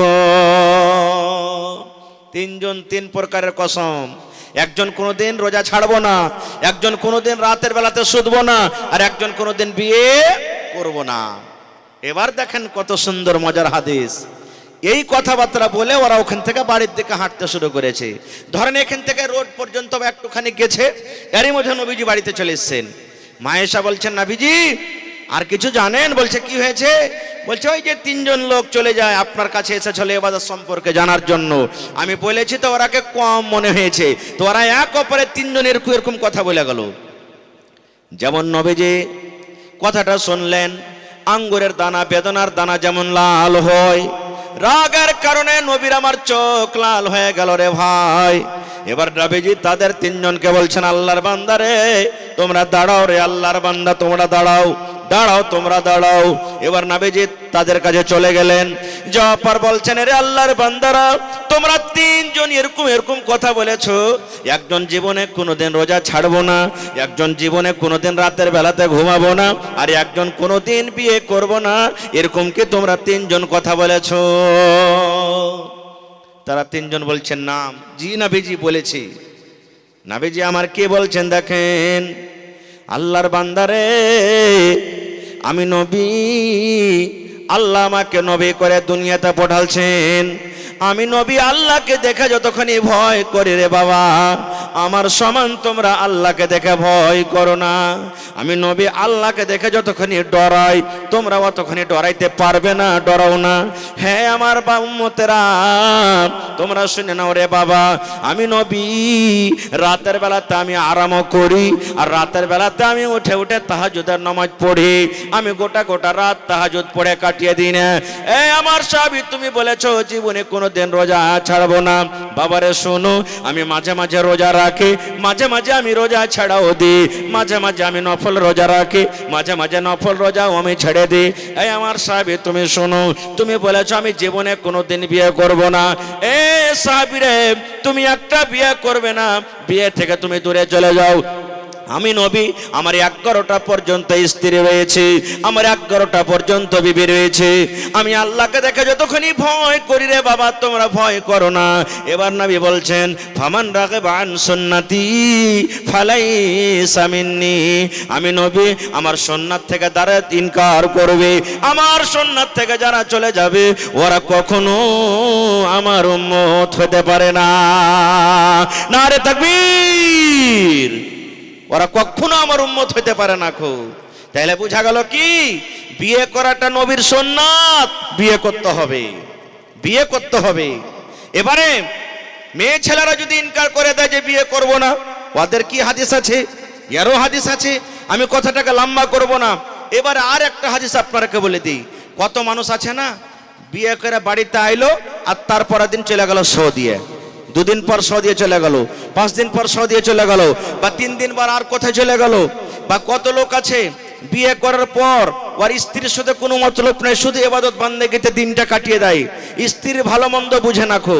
এর জন্য কি হাদিস আছে মাওলানা? তাহলে একটা হাদিস শুনেন, আর একটা ভালো সুন্দর হাদিস শুনিয়ে দিই। যখন আমাদের বিয়ে হয়, বিয়ে হওয়ার পর আমরা চলে যাই বিবির ঘরে, বিবির ঘরে যাওয়ার তা আদব দিয়েছেন নবীজি। কেমন আদব? আল্লাহ রাসূল বলেছেন, যেদিন তোমার বিয়ে হবে বউটা তোমার বাড়িতে চলে আসবে, তোমার স্ত্রী তোমার জন্য পালঙ্গে তোমার জন্য বিছানে রেডি হয়ে থাকবে। পরে যখন তুমি তোমার বিবির কাছে তুমি যাবে, প্রথমে তোমার বিবিকে তুমি সালাম দাও, আর সালাম দেওয়ার পর তার পাঞ্জরে তুমি বসে যাও। যেদিন তোমার প্রথম বাসর ঘর হবে, প্রথম বিবির কাছে তুমি যাবে, তোমার বিবি খাটের ওপরে বসে থাকবে, পালঙ্গের ওপরে বসে থাকবে, কপালের ওপরে যে মহিলার তোমার বিবির চুল আছে, 2টা 3টা 4টা 5টা চুলকে তুমি ধরে নাও, আর ধরার পর তুমি এই দোয়াটা পড়ো, আল্লাহুম্মা ইন্নী আসআলুকা খাইরাহা ওয়া খাইরা মা জাবালতা আলাইহি ওয়া আউযু বিকা মিন শাররিহা ওয়া শাররি মা জাবালতা আলাইহি। আর একবার শুনলেন, বিবি বসে আছে, বিবির মাথার উপরে কপালের উপরে চুল আছে, 2টা 3টা চুল এরকম ভাবে হাত দিয়ে ধরে নেবেন, আর ধরার পরে এই দোয়াটা পড়িতে হবে, আল্লাহুম্মা ইন্নী আসআলুকা খাইরাহা ওয়া খাইরা মা জাবালতা আলাইহি ওয়া আউযু বিকা মিন শাররিহা ওয়া শাররি মা জাবালতা আলাইহি। কয়টা লোক পড়েছি জানি না, যে মৌলভী সাহেবটা পড়বো কেমন করে, তো মাকতাব মাদ্রাসার দরকার হলো না? মাদ্রাসাতে পড়াইতে হবে না? হবে না? যদি মাদ্রাসাতে আমরা পড়তাম তাহলে অবশ্যই এই দোয়াগুলো আমরা জানতে পারতাম। এবার আর একটু আগে চলেন, বলবেন হাজি মৌলানা এবারে আর পড়ার কি দোয়া আছে? শরীয়তের কথা বলছি। আর শরীয়ত বলতে গেলে লজ্জা করে, কিন্তু শরীয়ত না বোঝা যাবে না শোনা যাবে। আল্লাহ রাসূল বলেছেন, যখন তোমার স্ত্রীর সাথে তুমি মিলামেশা করবে, যখন তোমার হালাল স্ত্রীর কাছে যাবে, তার সাথে যখন সহবাস করবে, নবী আমার বলেছেন, উম্মত রে, বিবির সাথে মিলন করার আগে তোমাকে একটা দোয়া পড়তে হবে রে উম্মত। কি দোয়াটা পড়তে হবে? বিসমিল্লাহি আল্লাহুম্মা জান্নিবিনা শাইতান ওয়া জান্নিবিশ শাইতান মা রাযাকতানা। সহবাস করার আগে দোয়াটা পড়তে হবে, বিসমিল্লাহি আল্লাহুম্মা জান্নিবিনা শাইতান ওয়া জান্নিবিশ শাইতান মা রাযাকতানা। বেয়াদবি মাফ করবেন, ছেলে হিসাবে, ভাই হিসাবে বলছি। যতটি লোক এখানে বসে আছেন, কোনো মানুষের 10টা ছেলে হয়ে গেছে, কোনো মানুষের 5টা ছেলে হয়ে গেছে, কোনো মানুষের 2টা ছেলে হয়ে গেছে, হয়তো কেউ 1 মাস 2 মাস হলো বিয়ে করেছেন। কত ভাই এমন আছেন রে বন্ধু, জীবনে কোনোদিন দোয়াটা জানে না, পড়েনি, বিনা দোয়াতে বিবির কাছে চলে গেছেন, বিনা দোয়াতে বিবির সাথে মিলামেশা করলেন। এবার বলবেন, মাওলানা যদি আমি দোয়া না পড়ি, বিনা দোয়াতে যদি বিবির সাথে মিলন করি, তাহলে কি আমার গুনাহ হবে? এটা আমার কথা নাই রে বন্ধু। নবী আমার বলেছেন, উম্মত, যদি বিনা দোয়াতে তুমি বিবির কাছে চলে যাও, বিনা দোয়াতে যদি তোমার স্ত্রীর সাথে তুমি সহবাস করো, তাহলে যতবার তুমি বিবির সাথে মিলন করেছো বিনা দোয়াতে, অতবার তোমার সাথে সাথে শয়তান তোমার বিবির কাছে গিয়েছে। এবার আপনি বুঝেন কত ক্ষতি হলো, কত নোকসান হলো। যদি এই জায়গাতে যদি মাদ্রাসা এরকম থাকতো, বা এরকম মাদ্রাসাতে একটা আমার মৌলানা সাব্বির নাদবির মতন একটা মৌলানার কাছে যদি আপনি যদি শিখতেন বা আপনার ছেলেটাকে দিতেন, তাহলে দোয়া শিখত, জীবনে এই গুনাহটা থেকে তো বাঁচত, কমসে কম এই পাপ থেকে তো বাঁচত। এই জন্য মাদ্রাসার দরকার হলো না। আর একটু আগে চলেন, শরীয়তি কথা বলছি, দিনের কথা। নবী বলেছেন, স্বামী স্ত্রীর মিলনের পর মানুষের শরীরটা নাপাক হয়ে যায়। হয় না? কথা বলে নাপাক হয় না? তাহলে গোসল ফরজ হয়ে গেল, গোসল ফরজ হয়ে গেল। কেমন করে গোসল করতে হবে? গোসলের নিয়ম কানুন কি? যতটি লোক এখানে বসে আছেন, এক এক করে যদি আমি জিজ্ঞাসা করি রে ভাই, আমার মনে হয় 10টা 15টা 5টা মানুষ এমন আছে যে বলতে পারবেন। জানলেন রে ভাই, আল্লাহর নবী বলেছেন যে এইভাবে গোসল করার জন্য, ওইভাবে যদি আমরা গোসল না করি, জীবনে যদি আমরা নিজের মন মতন করে যদি গোসল করি রে ভাই, একদিন আমাদের ফরজ গোসল করা হবে না। আর ফরজ গোসল যদি আমরা যদি ভালোভাবে করতে না পারি, ফরজ গোসল যদি আমাদের করা না হয়, আমাদের শরীরটা যদি নাপাক হয়ে যায়, তাহলে জানেন আমাদের নামাজ রোজা আল্লাহর ইবাদত আল্লাহর দরবারে কবুল হবে কি হবে না, তার কোনো গ্যারান্টি নাই। তাহলে মাদ্রাসার দরকার হলো না? যদি মাদ্রাসাতে যদি আপনার ছেলেরা মেয়েরা পড়িতে যায়, তাহলে তো শিখবে। ছোট ছোট কিতাবে লেখা আছে, উর্দু কিতাবে আছে, আরবিতে আছে, হিন্দি ইংলিশ আছে, প্রত্যেক ভাষাতে এখন কিতাব বাড়িয়ে গেছে। কেমন করে ফরজ গোসল করতে হবে আমি শর্টে 2-1 মিনিট আপনাকে শিখিয়ে দিই, কারণ জীবনে কাজ দিবে। যারা ভালো মতন করছেন আলহামদুলিল্লাহ, যারা এখন পর্যন্ত গোসল করতে জানেন না, শিখেলেন, আজ থেকে কাম দিবে আপনার। আল্লাহ রাসূল সাল্লাল্লাহু আলাইহি ওয়াসাল্লাম বলেন, মায়েশা রাদিয়াল্লাহু তাআলা আনহা নিজে বলছেন যে আমরা নবীর সাথে কেমন করে গোসল করতাম। গোসলের নিয়ম কারণ কি?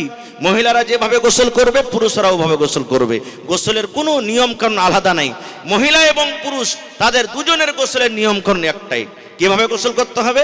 আল্লাহ রাসূল বলেছেন, যখন তোমাদের ইরাদা হবে যে আমরা এখন গোসল করব, তোমরা আগে প্রথমে পেশাব করো, পেশাব করে নাও। কারণ পেশাব করতে গেলে পেশাবের নালাতে, রাস্তাতে যদি কোনো ময়লা কোনো গন্ধগি থাকে, ওটা সাফ হয়ে গেল। তারপরে রাসূল বলেছেন, তোমরা পেশাব করার পর নিজের লজ্জাস্থানকে, নিজের সারামগাকে তোমরা সুন্দর করে ভালো করে ধুয়ে নাও। আর ধোয়ার পর তোমাদের এই হাতটাকে মাটিতে মাঞ্জো। এখন তো সাবুন হয়ে গেছে আলহামদুলিল্লাহ। এখন এমন সুন্দর করে মানুষ গোসলখানা তৈরি করেছে যে মাটি 1 ফোঁটা আপনি পাবেন না। তো মাটির জায়গাতে এখন সাবুন ইস্তেমাল করতে হবে, সাবুন দিয়ে আপনার হাতটাকে মানজেন। এবার রাসূল বলেছেন, তুমি অমনি ভাবে তুমি ওযু করো, যেমনি ভাবে নামাজের জন্য ওযু করো। তোমরা কেমন করে ওযু করতে হবে? বিসমিল্লাহ বলে পানি নিলেন হাতে। কি দোয়া পড়তে হবে ভাই? জোরে বলেন দোয়াটা কি পড়তে হবে? বিসমিল্লাহ, বিসমিল্লাহির রহমানির রহিম পড়িতে হবে না আপনাকে। বিসমিল্লাহির রহমানির রহিম কখন পড়িতে হবে?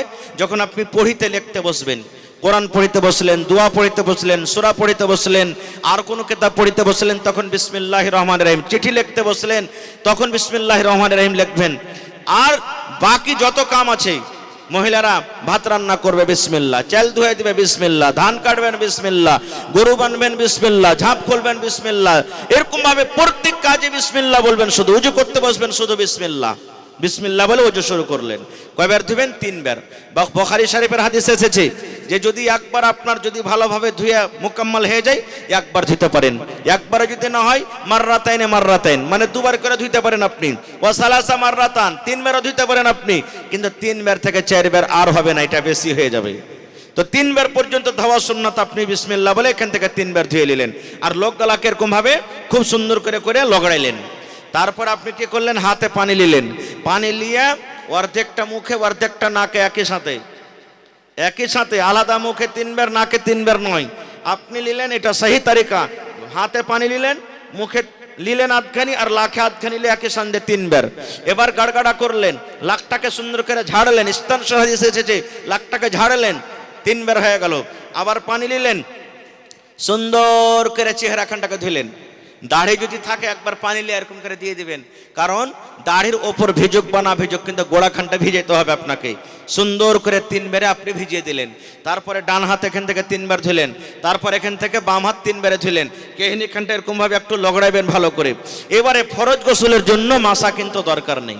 বিনা মাসা তো আপনার ফরজ গোসল হয়ে যাবে। যদি আপনি মাসা করেন, তাহলে মাসা কিভাবে করতে হবে? পানি নিলেন, হাতটাকে ঝাড়ে নিলেন।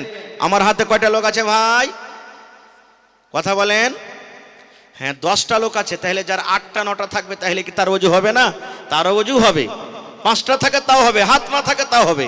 তাই দেখেন, আল্লাহ তাআলা 10টা লোক দিয়েছে, মিলিয়ে দিন এরকম ভাবে। কপাল থেকে শুরু করলেন, মহিলারা তাও, পুরুষেরা তো একই। এই মাসা করবেন, নামাজের জন্য করবেন বা এমনি উজু করবেন, তাও এই আপনার মাসা আস্তে আস্তে আস্তে আস্তে পিছন দিকে একটু জায়গা পয়সা আছে, ওকে আমরা কি বলি? কথা বলেন, জানেন না? খোপা না কি বলেন? খোপা। আর উর্দুতে কি বলেন? গুদ্দি। হ্যাঁ, এখান থেকে আপনার আসবে।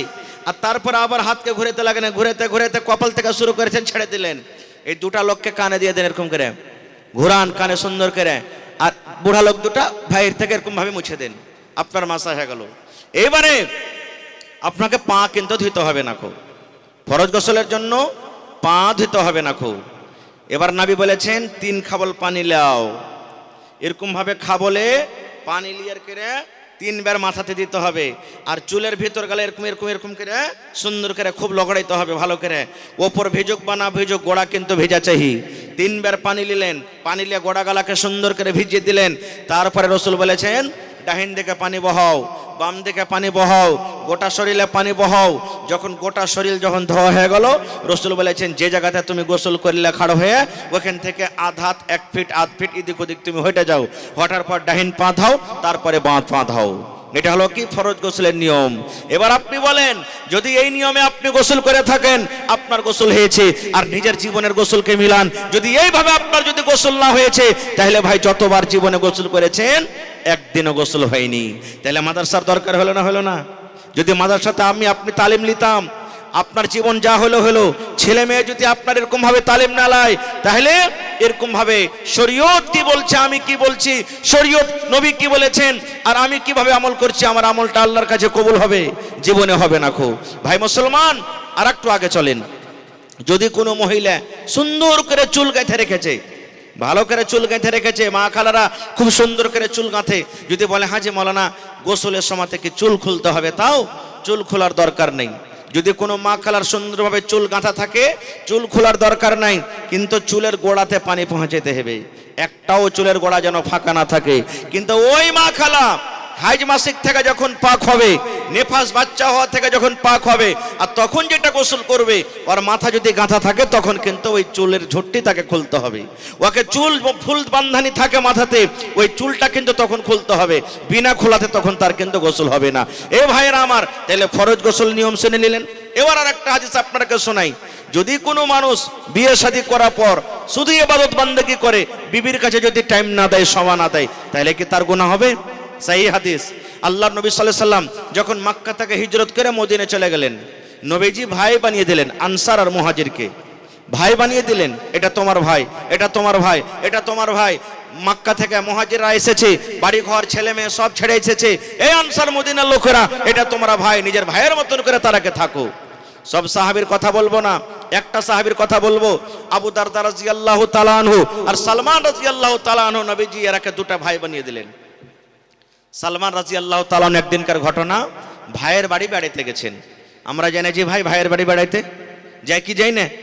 তো সালমান বলছেন, আমার ভাই আবু দারদার বাড়ি মেলা দিন থেকে আমি বেড়াতে যাইনি, আজ যাই আমি ওর বাড়ি বেড়িয়ে আসি। ভালো করে শুনবেন গৌর করে হাদিসটা। এবারে সালমান রাদিয়াল্লাহু তাআলা আনহু দিনের বেলাতে চলে গেলেন, মোটামুটি ধরেন 7টা 8টা 9টা 10টার সময় চলে গেলেন দিনের বেলাতে। বাড়িতে আওয়াজ দিলেন, আবু দারদা ভাই বাড়িতে আছেন? আসসালামু আলাইকুম ওয়া রাহমাতুল্লাহ। কারণ বাড়িতে ঢুকতে গেলে পারমিশন নিতে হবে, আমাদের মতন তো নয়। ওরে সুলেমান বাড়তেছে রে, এই করতে করতে করতে কোর্টে ঢুকে গেছি আমরা। সাহাবীর গায়ে এটা আমল ছিল না, ওরা সালাম দিয়ে অনুমতি যদি পাইতেন তাহলে যেতেন। বাড়িতে গেলেন, বাড়িতে কে আছে? আবু দারদা নাই, ওর স্ত্রী উম্মে দারদা বাড়িতে আছে। মানে কে? সালমানের ভাবি হলো এটা, যাকে আমাদের ভাষাতে ভানি বলছি, বাড়িতে আছে। বাড়িতে বসা পর তখন বলছে যে, ভাবি ভাই কোনটা গেছে? বলছে তোমার ভাই কামে কাজে গেছে রে ভাই, বসে আশপাশ বসে আছে। তখন সালমান বলছেন ওর ভাবিকে, ভাবি একটা কথা জিজ্ঞাসা করব, সহিহ হাদিস। বলছে কি রে ভাই? বলছে ভাবি জান, তোমাকে আমি দেখছি, তোমার মাথার চুল গলা উস্কো খুস্কো হয়ে আছে, কি ব্যাপারটা? কতদিন থেকে তুমি মনে হয় সিথা করনি, কতদিন থেকে তুমি মাথাতে তেল দাওনি, কাপড় যে পিন্ধা আছো পুরাতন কাপড় পিন্ধা আছো, নতুন কাপড় তোমার পরনে দেখতে পাই না, কি ব্যাপার ভাবি? একটুকে তুমি আমাকে জানাবে না? যেমন একটা মহিলাকে সুন্দরভাবে তৈয়ার হয়ে থাকতে হয়, সুন্দরভাবে মেকআপ করে থাকতে হয়, তোমাকে আমি ওরকম দেখতে পাই না। কতদিন থেকে হয়তো তুমি সীতা করনি, তোমার চুলগুলো আলো সালো হয়ে আছে, তোমার মাথাতে চুল নাই, তুমি সুন্দর একটা কাপড় পিন্ধানো, পুরাতন কাপড় পিন্ধা আছো, কি ব্যাপার? কে বলছেন? সালমান বলছেন নিজের ভাবিকে। ভাবি তখন কি বলছেন, রে সালমান ভাই, কার জন্য সীতা করব রে ভাই? কার জন্য আমি তেল মাখবো? কার জন্য আমি চুলে চিরুনি করব? কার জন্য আমি নতুন কাপড় পিনবো রে ভাই? আমার কাপড়টা কে দেখবে? আমার সীতা করা কে দেখবে? আমার চেহারাটা কে দেখবে? আমার নতুন কাপড় পিন্ধাটা কে দেখবে? কার জন্য আমি সুন্দরভাবে সাজা থাকবো? কথাটা শোনা পর তখন সালমান বলছেন রাদিয়াল্লাহু তাআলা আনহু, ভাবি তুমি কেমন কথা বলছো যে কার জন্য আমি সাজবো? আমার ভাই আবু দারদার জন্য তুমি সাজবে? বলছেন না রে ভাই না, তার কথা বলিস না।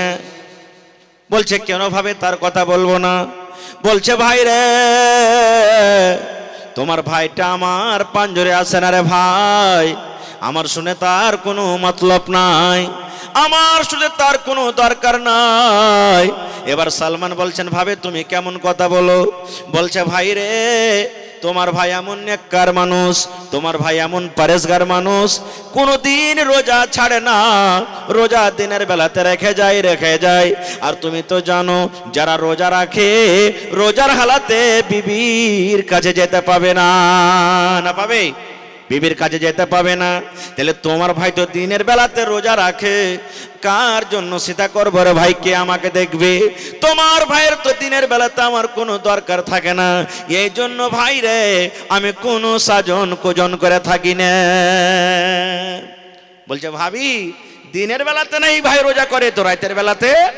বলছে ভাই রে তুমি কেমন কথা বলছো? রাতের বেলাতে এশারের নামাজের পর আমি যখন বিছানে চলে যাই, তোমার ভাই আমার বিছানে না এসে তাহাজ্জুদ পড়ে পড়ে, নফল পড়ে পড়ে, আল্লাহর জিকির করে করে নিজের রাতটাকে কাটিয়ে দেয়। তাহলে দিনের বেলাতে রোজা আর রাতের বেলাতে তাহাজ্জুদ পড়ে পড়ে রাত কাটিয়ে দেয়, না দিনের বেলাতে আমার কাছে আসে, না রাতের বেলাতে আমার বিছানে আসে। তাইলে ভাই বলো তুমি কার জন্য আমি সাজবো? কে আমার সাজন দেখবে? সব কথা বলা হওয়ার পর তখন বলে আচ্ছা, সালমান রাদিয়াল্লাহু তাআলা বলছেন এইটাই ব্যাপার, না তো হ্যাঁ। এই কথা বলতে বলতে বাস আবু দারদা বাড়ি চলে এসেছেন। কত খুশি, ভাই এসছে, ভাই এসছে, আরে খাইতে দাও, ভাইকে খাইতে দাও। বেবি বলছেন খাইতে দিয়েছো নো? আপনার ভাই বলছে যে ভাই আসবে তাহলে খাবো, লিয়ে তাড়াতাড়ি কেটে খাইতে দাও, ভাইকে খাইতে দাও। খাইতে দিয়েছি। খাইতে দেওয়ার পর এবারে সালমান বলছেন ভাই আবু দারদা তুমিও বসো খাইতে। আবু দারদা বলছেন আরে ভাই আমি খাবো না। কেন খাবে না? বলছে আমি রোজা করেছি। বলছে কেমন রোজা করেছো? বলছে নফল রোজা করেছি। এবার আবু দারদার কথা শুনে সালমান বলছেন ভাই রে, তোমার বাড়িতে আমি কুটুম এসেছি, মেহমান এসেছি রে ভাই, তুমি রোজা ভেঙে দাও, রোজা তুমি ছেড়ে দাও, কারণ নফল রোজা ছেড়েছো, ফরজ নয়। রোজা তুমি ভেঙে দাও, রোজা তুমি ছেড়ে দাও, রোজা ছেড়ে তুমি আমার সাথে খাও। তুমি যদি খানা না খাও, আমি সালমান আমিও খানা খাবো না। রোজা ভাঙ্গো, নফল রোজা আছে ভেঙে দাও, আর আমার সাথে খানা খাও, তুমি না খেলে আমিও খাবো না। খো আবু দারদা মজবুর হয়ে গেল, কি করবে? রোজা ভেঙে দিলেন। দু ভাই মিলে খানা খেলেন। হাদিস আছে নফল রোজা আপনি ভাঙতে পারেন রোজা রাখা পর, 7টা 8টা 9টা 10টা এরকম ভাবে বেলাতে ভাঙতে পারেন, কিন্তু ফরজ রোজা আপনাকে ভাঙা চলবে না। খো রোজা ভেঙে দিলেন, দু ভাই খানা খেলেন। এবারে মাগরিব হলো, এশার হলো, এশারের নামাজ পড়ে দু ভাই বাড়িতে এলেন। আসার পর তখন সালমান বলছে, আবু দারদা সালমানকে বলছেন ভাই এই রুমটাতে তোমার জন্য বিছানা লাগিয়ে রেখেছি, তুমি আরাম করো। এবার সালমান বলছেন তুমি কোনটা যাবে? বলে মসজিদ চললো। বলছে ওগুলা চলবে না। হাত খানটাকে ধইরে, যেমন আমরা জানি মানুষ যখন নতুন বিয়ে করে, যারা বয়স্ক মানুষ, নানি দাদির টাইপের মানুষ, ভাবিরা যেমন নতুন স্ত্রীকে ধরে নিজের স্বামীর ঘরে যেমন ঠকিয়ে দেয়, এই মতো সালমান বলেন আমার ভাই আবু দারদার হাত খানাকে ধরে আমি আমার ভাবি অর্থাৎ তার স্ত্রীর ঘরে আমি দিয়ে দিলাম। এবার তাকে বলে দিলাম ভাই রে আমিও তাহাজ্জুদের নামাজ পড়বো, এখনো তাহাজ্জুদের টাইম হয়নি। এই আল্লাহর বান্দা যাও, তোমার বেবি তোমার জন্য বিছানাতে রেডি হয়ে আছে, তোমার জন্য অপেক্ষা করছে, তোমার বেবির কাছে তুমি চলে যাও। এবার আবু দারদা বলেন আমাকে বিছানে দিয়ে দিলেন। ঠিক রাত 1টা কিংবা 2টা যখন হয়ে গেল, এইবারে আমার বন্ধু আমার ভাই সালমান আমাকে ডাক দিয়েছেন ভাই আবু দারদা এখন উঠে যাও। এইবার আবু দারদা বলেন আমি উঠলাম, ফরজ গোসল আমি করলাম, দুই বন্ধু তো একসাথে আমরা নফল নামাজ পড়লাম, তাহাজ্জুদ পড়লাম। এইবারে দেখেন আবু দারদা কি বলছেন। আমার ভাই সালমান বললেন এ ভাই আবু দারদা তোমার ওপরে তোমার চোখের হক রয়েছে রে ভাই, আল্লাহ যে তোমাকে 2টা চোখ দিয়েছে, চোখে তোমাকে আরাম করতে হবে। আল্লাহ তোমাকে দেহ দিয়েছে, তোমাকে আরাম করতে হবে। তোমার বাড়িতে মেহমান এসেছে, মেহমানের সাথে কথাবার্তা বলতে হবে, মেহমানের হক আদায় করতে হবে। আল্লাহ তোমার বাড়িতে স্ত্রী দিয়েছে নিয়ামত বলে, তোমার স্ত্রী তোমার বাড়িতে এসেছে, তোমার স্ত্রী তোমাকে হক আদায় করতে হবে রে ভাই। এই আবু দারদা শোনো, তুমি তোমার বিবের যদি হককে মেরে দাও, তোমার বাচ্চার হককে মেরে দাও, মেহমানের হককে যদি মেরে দাও, পাড়া পড়োশের হককে মেরে দাও, সমস্ত হককে মেরে তুমি যদি এক আল্লাহর ইবাদত বান্দেগি করো, তাহলে এরকম ইবাদত আল্লাহ রাব্বুল আলামিনের দরবারে কবুল হবে না। যার যেটা হক আছে তুমি দিয়া দাও, তারপরে তুমি আল্লাহ রাব্বুল আলামিনের হক আদায় করো। নারে তাকবীর। হয়নি, হবে না, হতে পারে না, আমার নবীর সাথে কারো তুলনা, হয়নি, হবে না, হতে পারে না, আমার নবীর সাথে কারো তুলনা।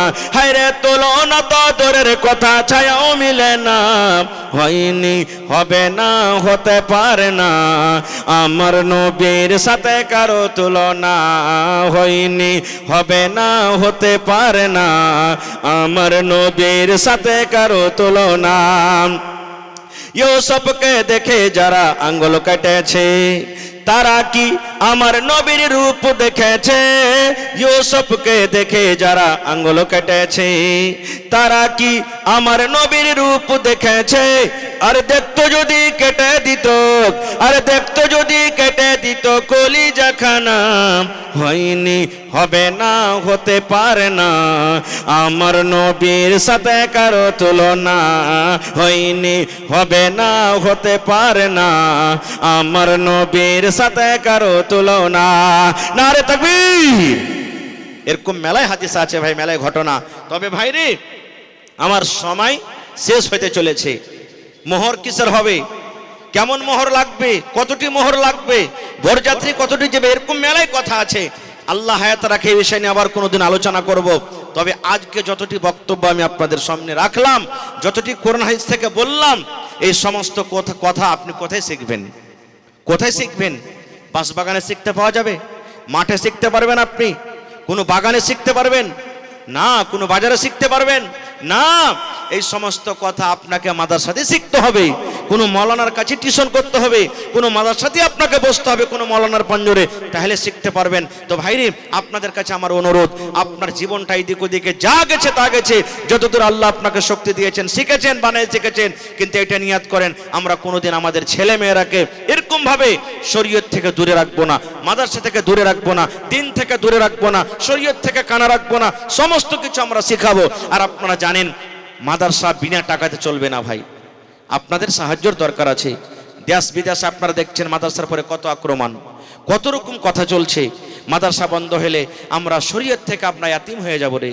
যদি বাপ মরলে যেমন বাচ্চা ইয়াতিম হয়ে যায়, মাদ্রাসা বন্ধ হলে আমরা শরীয়ত থেকে ইয়াতিম হয়ে যাব। এই জন্য ভাই, কোরআন কয় পারা আছে? কোরআন কয় পারা ভাই?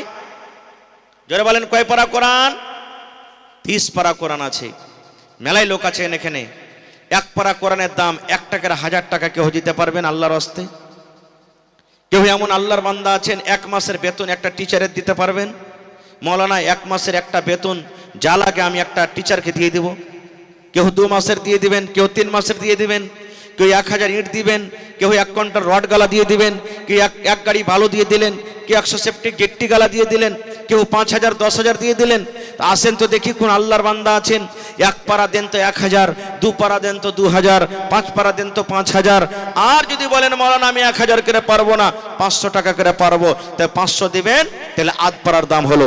তারপরে শেষের বেলাতে 10, 20, 100, 200, 500 যার আল্লাহ যেটা তৌফিক দিয়েছেন আপনি জমা করেন, কারণ আমার পর আর কালেকশন হবে না।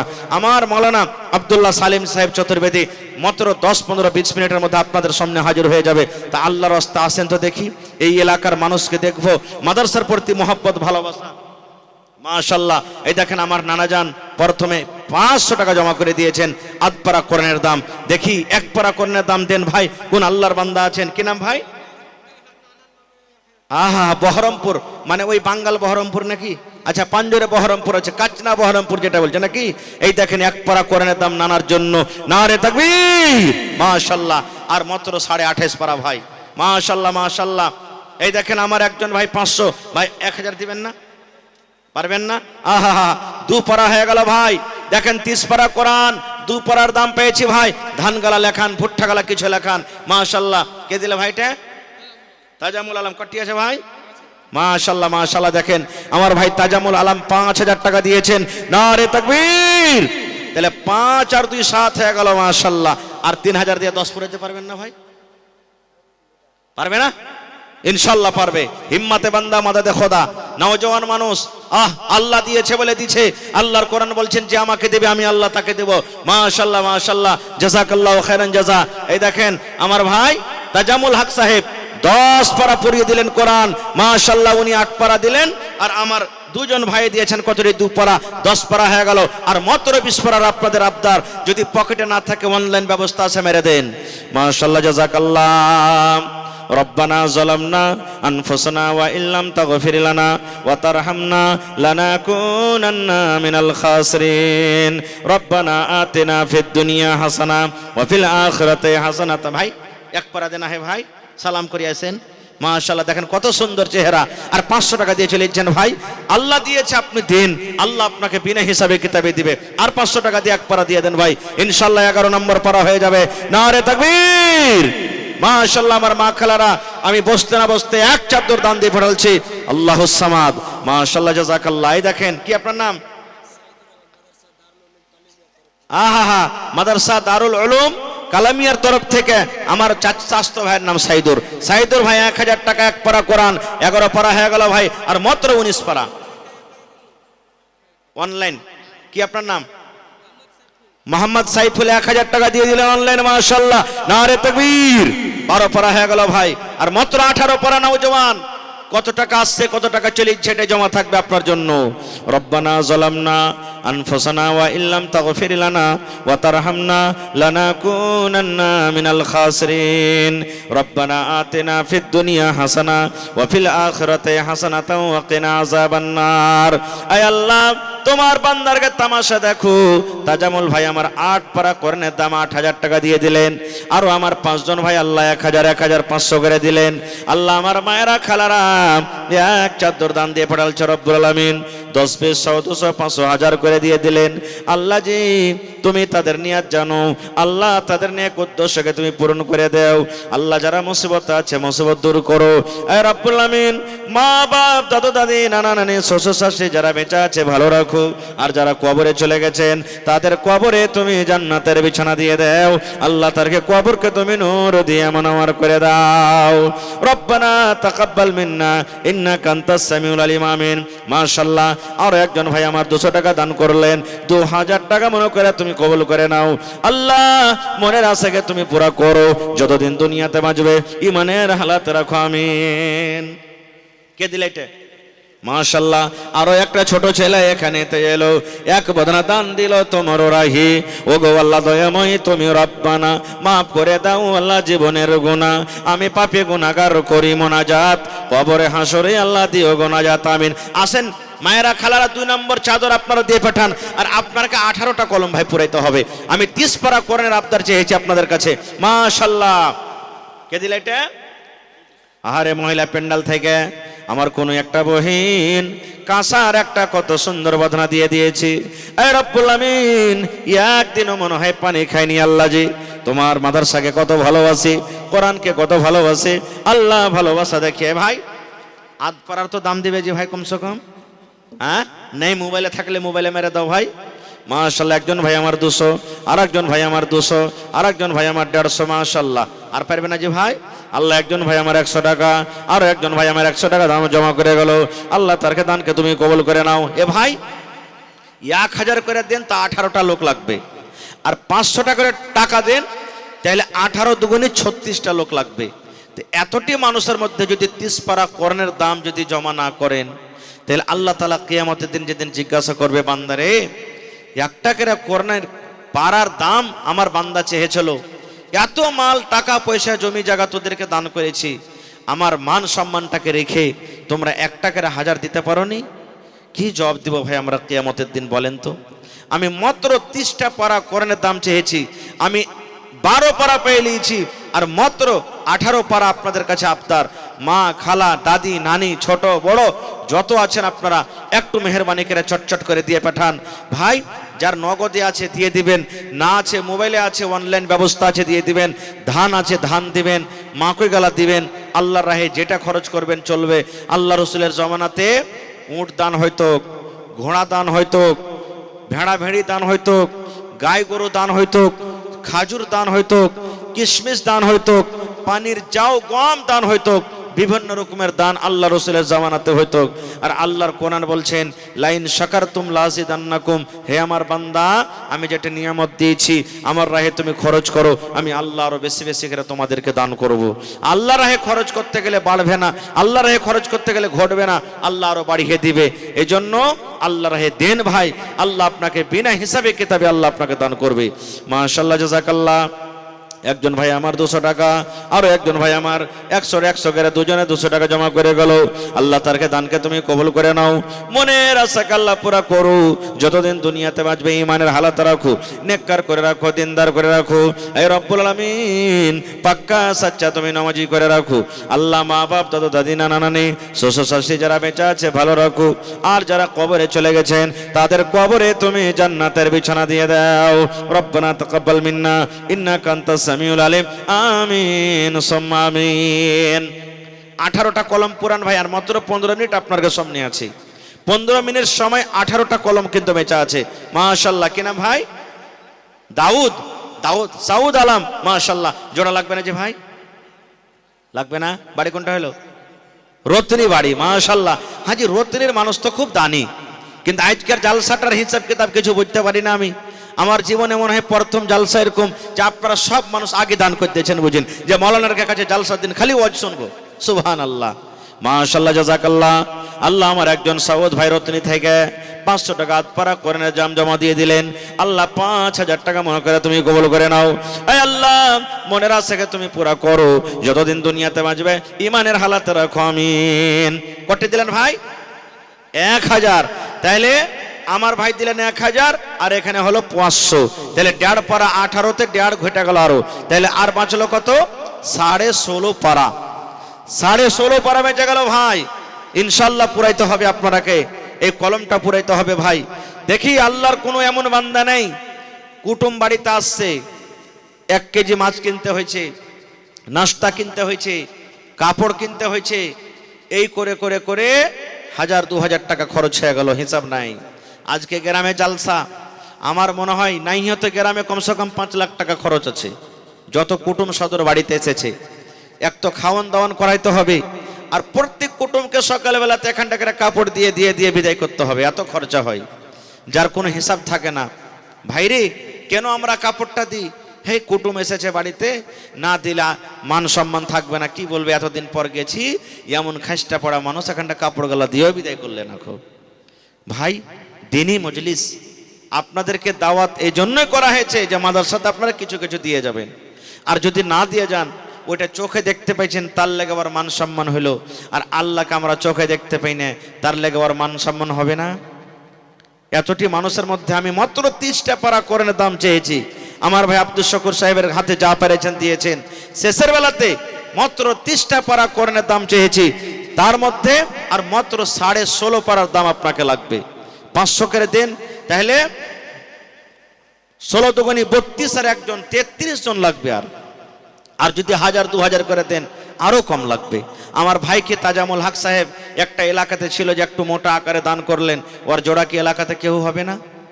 লাখ, 2 লাখ, 1.5 লাখ, 50,000, 25,000 করে করে অনেক দান পাওয়া গেছে ভাই। দেখি আমার মায়েরা খালারা গলার হার গালা দিবে না, কেউ একটা আংটি গালা দিবে না, পার পায়েল দিবে না, নাকের কানের দিবে না, কানের বালি গালা দিবে না। এলাকাতে মায়েরা খালারা ছাগল বকরি অনেক পুষে, কোনো মা খালা এমন না একটা বকরি গালা দান করবে, ছাগল গালা দিবে কোরআনের জন্য। শুধু এখন বলে দেন ভোরবেলাতে দিয়ে দিবেন। এই আমার ভাইয়েরা আসেন, ধান এলাকাতে আলহামদুলিল্লাহ হয়েছে 50 কিলো, 1 মন, আধ মন, 1 কুইন্টাল, আল্লাহ যাকে যেরকম দিয়েছে ধান গালা দেন, আল্লাহ দানাতে দানাতে আপনাকে নেকি দান করবে। মাশাআল্লাহ, জাযাকাল্লাহ। আরো একজন ভাই আমার 100 টাকা দান, এই দান কবুল করো তুমি সুবহান, পূরণ করো আল্লাহ তার মনের আরমান।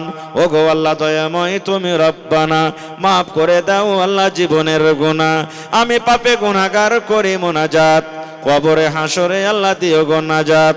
আরো দোয়া করে আল্লাহ তোমার দরবারে, সুখ আর শান্তি দাও তুমি তার ঘরে, দানা পানি ফসলেতে উন্নতি দানিবে, সিল পাথর হতে আল্লাহ বাঁচাইয়ে নিবে। আমিন। আসেন ভাই, তাড়াতাড়ি করে আসেন। 16.5 পারা। আল্লাহর কোনো বান্দা নেই যে 500-1000 করে করে দিতে পারবেন। ভাই আমার, আল্লাহর 2 জন ফেরেশতা প্রত্যেক দিন ফজরের পর জমিনে চলে আসে, প্রত্যেক দিন, আর দোয়া করে। কি দোয়া করে জানেন? আল্লাহর কাছে দোয়া করেন। একজন ফেরেশতা দোয়া করেন, হে রব্বুল আলামিন, যে তোমার বান্দা বান্দিরা তোমার রাহে দান করে, খরচ করে, আল্লাহ ওরকে মালকে তুমি বাড়িয়ে দাও রব্বুল আলামিন, ওরকে মালকে তুমি বাড়িয়ে দাও আল্লাহ, ওরকে দানাতে পানিতে তুমি বরকত দাও, ওরকে রোজি রোজগারে আল্লাহ বরকত দাও। আর আরেকটা ফেরেশতা দোয়া করেন রব্বুল আলামিন, যারা তোমার রাহে খরচ করে না, খরচ করার শক্তি আছে, দান করার শক্তি আছে, শক্তি থাকা সত্ত্বেও তারা মাল খরচ করে না, আল্লাহ জি তাদের মালকে তুমি বাড়াইও না। আমি দোয়া করছি, কবুল হয়তো পারে নাও পারে, আপনি দোয়া করবেন কবুল হয়তো পারো না পারে, কিন্তু আল্লাহর ফেরেশতারা যে দোয়া করছেন ওদের দোয়া কিন্তু আল্লাহ রদ করবেন না ভাই, কবুল করে নেবেন। এই জন্য 10 টাকা পারবেন 10 টাকাই দিয়ে যান, এখানটা ইটেরও দাম দিয়ে যান, যেন আল্লাহকে কিয়ামতের দিন বলতে পারেন, হে আল্লাহ আমি জালসা শুনতে গেছিলাম, আমি 10টা টাকাও দিয়েছি আল্লাহ, 5টা টাকাও দিয়েছি, 50টা টাকাও দিয়েছি, 500 টাকাও দিয়েছি, 1000 টাকাও দিয়েছি, এই কথাটা আল্লাহকে বলতে পারেন। কেননা জানি না আল্লাহ কখন কোন আমলে আল্লাহ কাকে মাফ করে দিবে। আজকের মজলিস আল্লাহকে যদি কবুল হয়ে যায়, আজকে আপনার আশাটা যাওয়াটা আল্লাহকে যদি মঞ্জুর হয়ে যায়, হইতে পারে আজকে মজলিসের বিনিময়ে আল্লাহ আপনাকে জান্নাতি করে দিতে পারে। আল্লাহর কাছে কোনো জিনিসের কমি নাই। তাই একটা কবি বলছেন কি, कितनी छोटी होने की उसे हल्की ना जान, कितनी छोटी होने की उसे हल्की ना जान, रब की बख्शिश के लिए कोई बहाना चाहिए। ছোট নেকিকে ছোট মনে করতে হবে না।